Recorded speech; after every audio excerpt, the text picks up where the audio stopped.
उपराष्ट्रपति चुनाव की प्रक्रिया आधिकारिक रूप से शुरू हो चुकी है। चुनाव आयोग ने रिटर्निंग ऑफिसर की नियुक्ति कर दी है। इसी के साथ एनडीए, खासतौर पर बीजेपी, अब उम्मीदवार के चयन पर विचार विमर्श कर रही है। इसी बीच संकेत है कि विपक्ष भी मुकाबले में कूदने की तैयारी कर रहा है। लोकसभा और राज्यसभा के कुल 782 सांसदों वाले इलेक्टोरल कॉलेज में एनडीए के पास करीब 425 सांसदों का समर्थन है। ऐसे में संख्या के लिहाज से एनडीए उम्मीदवार की जीत लगभग तय मानी जा रही है। यही वजह है कि उपराष्ट्रपति पद को लेकर सत्ता पक्ष पूरी रणनीतिक बढ़त के साथ आगे बढ़ रहा है।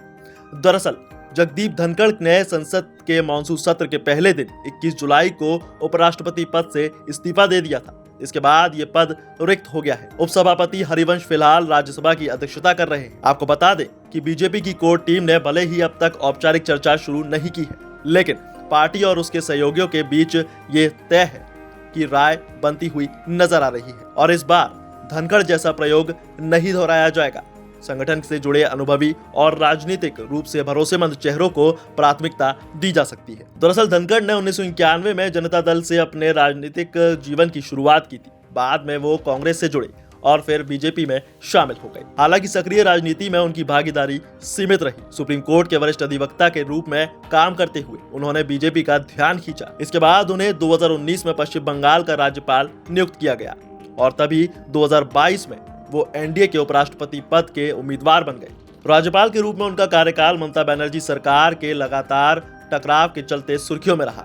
उपराष्ट्रपति बनने के बाद भी उनकी मुखर और असामान्य कार्यशैली चर्चा में रही, लेकिन ये शैली धीरे धीरे केंद्र सरकार के साथ उनके रिश्तों में खटास का कारण बनती चली गई। अब 21 जुलाई को उन्होंने विपक्ष द्वारा लाए गए जस्टिस यशवंत वर्मा को हटाने संबंधी नोटिस को स्वीकार कर लिया।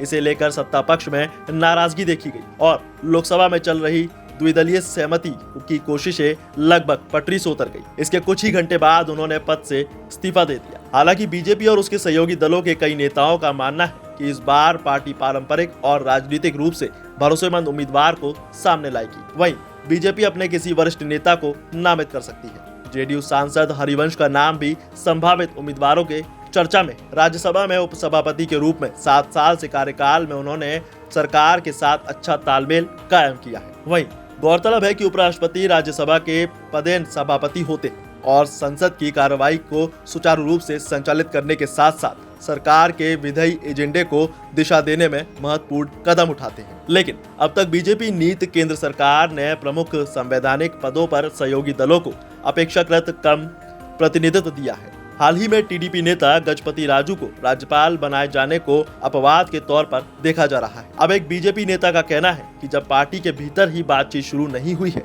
तो संभावित नामों पर अटकलें लगाना बेमानी है। लेकिन ये तय है कि धनखड़ के कार्यकाल से मिले झटके भविष्य के फैसले को प्रभावित कर सकते हैं।